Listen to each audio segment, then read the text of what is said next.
Hindi stories for you. कि एक गांव में एक औरत का कोई बच्चा नहीं था। वह औरत गांव के मुखिया की पत्नी थी। उसकी शादी को काफी समय हो गया था। सब लोग उसे बांझ कहा करते थे। सारे गांव वाले उसका मुंह भी नहीं देखना चाहते।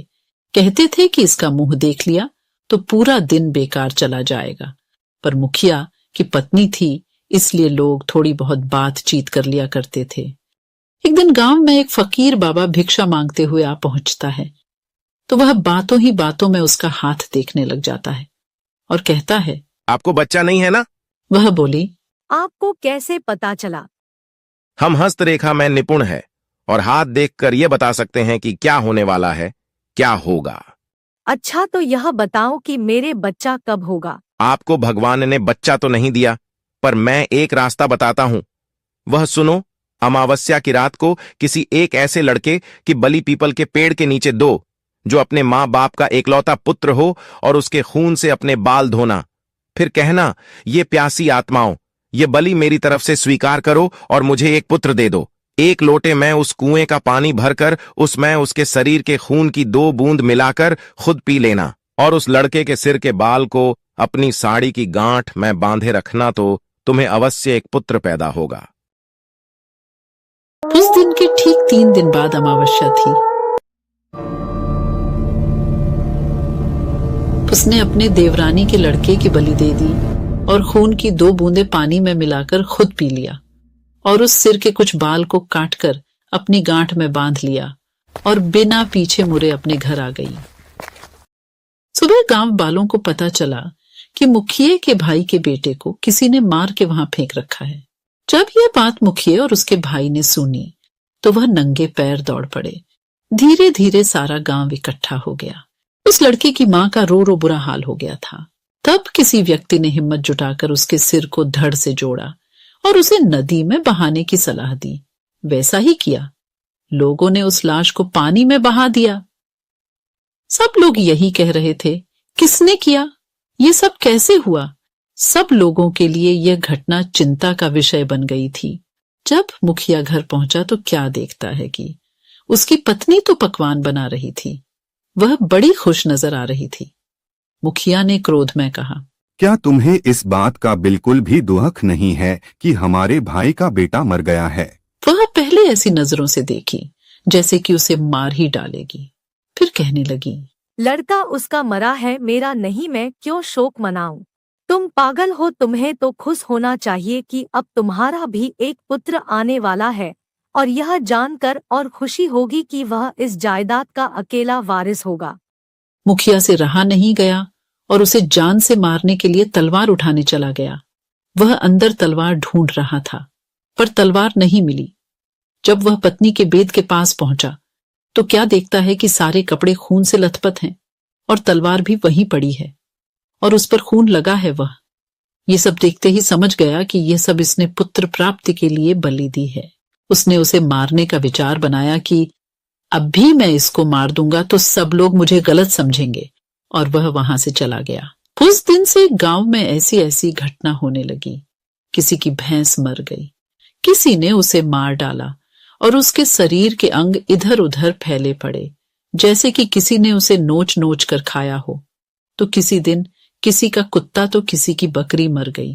जिस तरीके से भैंस को किसी ने मारा था, ऐसी घटना से सारा गांव परेशान था। किसी को यह समझ नहीं आ रहा था कि आखिर हो क्या रहा है। एक दिन की बात है, मुखिया रात को अपने गेट के पास सोया हुआ था। आधी रात के समय उसे गेट खुलने की आवाज आई। वह जाग गया। उसने देखा कि एक औरत बाल फिकरे हुए आधी रात को बाहर चली जा रही। भादों की काली रात थी। चारों तरफ से आवाजें आ रही थीं। कहीं शियार तो कहीं कुत्ते भौंकते ऐसा लग रहा था। उसी की जैसे यह रात जाने क्या कयामत ढाएगी। अचानक उसे एक गाय के बछड़े के रंभाने की आवाज आई। वह समझ गया हो न हो यही सारे गांव की बर्बादी का कारण है। मुखिया के दिमाग में एक आइडिया आया कि क्यों ना मैं चलकर देखूं कि यह कहां जाती है। वह उठकर चल दिया।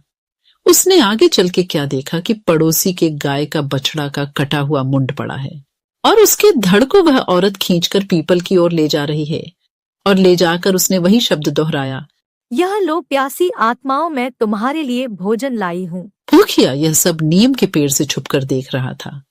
एकदम वह क्या देखता है कि 4 काली छाया वहां प्रकट हुई। उसने अपनी जिंदगी में ऐसा दृश्य कभी नहीं देखा था। वह देखता है कि वो चारों भूत और उसकी पत्नी उस लाश को खाने लगी। क्या सब देखकर मुखिया के पर के नीचे की जमीन खिसक गई कि उसकी पत्नी एक डायन है। एक भूत ने कहा, बस 3 दिन बाद फिर अमावस्या है और हमारी शक्ति उस दिन बढ़ जाएगी। तब हम तुम्हें पूरी शक्ति सौंप देंगे और तुम अपनी मर्जी से कुछ भी कर सकती हो। तुम गांव वालों को अपनी उंगली पर नचा सकती हो। उसने यह सब सुनकर सारे गांव को चोरी चोरी जगा करके कहा, मैं तुम्हें बताता हूँ कि तुम्हारी बर्बादी एक डायन की वजह से हुई है। अपनी अपनी लाठी उठाओ और चलो मेरे साथ। आज उस डायन का अंत हम सब मिलकर करेंगे। और सब भागते हुए उस पीपल की ओर चल दिए। सारे गांव को अपनी तरफ आते देख सारे भूत तो गायब हो गए, पर वह डायन खड़ी रह गई। मुखिया की पत्नी को इस हालत में देखकर सारे गांव वालों के तो होश उड़ गए और वह रुक गए। मुखिया ने कहा, खड़े क्यों रह गए? यह तुम्हारी मालकिन नहीं, डायन है, डायन। और यह बोलते हुए सब उसे लाठियों से मारने लगे। वह अपनी जान बचाकर भागी और भागते हुए उस कुएं में जा गिरी और वह चिल्लाने लगी, बचाओ बचाओ।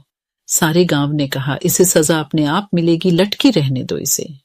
वह चीखती रही, चिल्लाती रही, मुझे ऊपर निकालो, मुझे पानी पिलाओ। पर किसी ने उसकी सहायता नहीं की, पर वो बार बार यही बोलती रही कि मैं तुम सब गांव वालों को बर्बाद कर दूंगी। एक एक को मैंने पानी के लिए नहीं तरसाया तो मेरा नाम भी काली डायन नहीं, यही नाम दिया है तुमने मुझे, मैं तुम्हें छोड़ूंगी नहीं। 2 दिन तक उसकी लाश यूं ही लटकती रही। तीसरे दिन अमावस्या थी। उस दिन की रात के बाद उस लाश का पता नहीं चला कि कहाँ गई उसकी लाश। कुछ दिनों बाद गांव के कुएं का अचानक पानी सूख गया तो वो लोग परेशान हो गए। कुछ दिनों बाद क्या देखते हैं कि जिस कुएं में वह मारी थी वह पानी से भर गया है। सुबह जब कुछ लोगों ने कहा चलकर पानी खींचते हैं। यह एक अंधेरी और तूफानी रात थी। बारिश जोरों से हो रही थी और हवाएं तेज चल रही थीं। एक छोटा सा गांव था। गांव के लोग अपने घरों में सुरक्षित थे, लेकिन कुछ लोग बाहर थे। उनमें से एक छोटा लड़का था जिसका नाम एंडी था। एंडी अपने घर के पीछे के बगीचे में खेल रहा था। वह एक पेड़ के नीचे खड़ा था और बारिश देख रहा था। अचानक उसने एक आवाज सुनी। आवाज पेड़ से आई थी। एंडी ने ऊपर देखा और देखा कि एक आदमी पेड़ पर बैठा है। आदमी का चेहरा काला था और उसके बाल लंबे और सफेद थे। उसके हाथ लंबे और पतले थे और उसके नाखून लंबे और कांटेदार थे। आदमी का चेहरा क्रोध से भरा था। उसने एंडी को देखा और कहा, मुझे तुम्हारा खून चाहिए। एंडी बहुत डर गया। उसने भागने की कोशिश की, लेकिन आदमी बहुत तेज था। उसने एंडी को पकड़ लिया और उसके गले पर दांत गड़ा दिए। एंडी चीखता रहा, लेकिन कोई सुनने वाला नहीं था। आदमी ने एंडी का खून पिया और फिर वह गायब हो गया। एंडी को बचाया नहीं जा सका। उसका शरीर पेड़ के नीचे पड़ा मिला। उसके गले पर दांत के निशान थे। गांव के लोगों को बहुत दुख हुआ। उन्होंने एंडी का अंतिम संस्कार दिया और उसके लिए प्रार्थना की। लेकिन एंडी की मौत अभी भी रहस्य थी।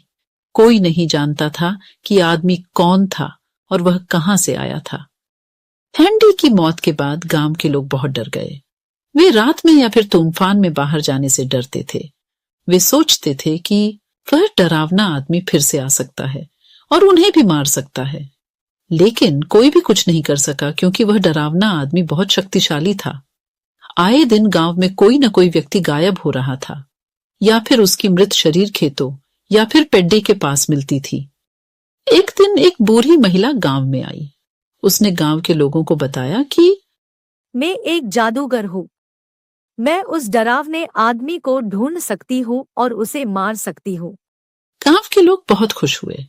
उन्होंने बुजुर्ग महिला से मदद करने के लिए कहा। बुजुर्ग महिला ने उस पेड़ के पास जाकर संस्कृत में मंत्र पढ़ा। मंत्र के प्रभाव से पेड़ सूख गया और गिर गया। पेड़ के नीचे आदमी का भी शव पड़ा था। यह वही था जो पिछले कई महीनों से गांव के लोगों का खून चूस रहा है और उन्हें मार रहा है। बुजुर्ग महिला ने आदमी के शरीर को जादुई मंत्र से जला दिया। उसने गांव वालों को बताया कि यह आदमी एक पिशाच था। पिशाच एक प्रकार का भूत होता है जो इंसानों का खून पीता है। अब आप सब गांव के लोग सुरक्षित हैं। गांव के लोग बहुत खुश हुए। उन्होंने बुजुर्ग महिला को धन्यवाद दिया। बुजुर्ग महिला अब उसी गांव में रहने लगी और आसपास के दूसरे गांव में भी जाकर वहां के भूत पिशाचों को मारा करती थी। बुजुर्ग महिला ने जब से उस डरावने आदमी को मार दिया, उस समय से गांव में सभी लोग सुरक्षित थे। लेकिन पता नहीं कहां से एक चुड़ैल उस गांव में आ गई थी। वह चुड़ैल उस बूढ़ी जादूगरनी को खोजते हुए यहां आई थी, क्योंकि कई वर्षों पहले जब वह बूढ़ी जादूगरनी जवान हुआ करती थी, तब उसने इस चुड़ैल को एक पेड्डे में ही कैद कर दिया था, जिसके वजह से यह चुड़ैल कई वर्षों तक एक सुनसान जंगल के एक पेड्डा में बंधी रही थी। इसलिए उस चुड़ैल ने उस जादूगरनी महिला को मारने की प्रतिज्ञा ले रखी थी, कि इसलिए वह चुड़ैल जादूगरनी को खोजते हुए इस गांव में आई थी। वह एक शक्तिशाली चुड़ैल थी और उसने जल्दी ही गांव के लोगों को अपने वश में कर लिया। उस चुड़ैल ने गांव वालों को गुलाम बना लिया। हर हफ्ते गांव के किसी एक व्यक्ति को चुड़ैल आपले भोजन के लिए मारकर खा लिया करती थी। गांव वाले चुड़ैल से मुक्त होना चाहते थे, लेकिन वे कुछ नहीं कर सकते थे क्योंकि वह बहुत शक्तिशाली थी। लेकिन जादूगरनी की पिशाच को पकड़ दियचने के लिए कई महीनों से गायब थी। गांव के लोग बहुत दुखी और पीड़ित थे कि एक दिन वह बूढ़ी जादूगरनी गांव में लौटी। वह जिस पिशाच को पी के आने गई थी, वह बहुत ताकतवर था और महिला अब बूढ़ी हो चुकी थी। इसलिए 3 महीनों से बूढ़ी महिला दिन रात उस पिशाच से लड़ती रही, जब जाकर उस जादूगरनी ने पिशाच को मारा। इस लड़ाई से जादूगरनी बहुत थकी हुई थी, तो इसलिए जब वह गांव आई तो चुड़ैल ने उस पर आक्रमण कर दिया और बूढ़ी जादूगरनी कुछ नहीं कर पाई और उसकी हार हो गई और चुड़ैल ने उसे मार दिया। कुछ समय बीतने के बाद गांव में एक पंडित आए, क्योंकि उन पंडित को पता था कि इस गांव के लोग भगवान पर विश्वास नहीं करते हैं, इसलिए इन्हें समय समय पर कोई बुरी शक्ति अपने नियंत्रण में ले लेती है और परेशान करती है। इसलिए गांव वालों की मदद के लिए पंडित जी बहुत दूर बनारस से यहां आए थे। पंडित जी ने जैसे ही गांव में कदम रखा, चुड़ैल को डर लगने लगा, उसकी शक्तियां कमजोर होने लगीं। पंडित जी गांव के चौपाल में पहुंचकर सभी गांव वालों को एकत्रित किया और उन्हें बताया कि मैं पूरे गांव को हमेशा के लिए भूत प्रेत और चुड़ैलों से मुक्त कर देंगे।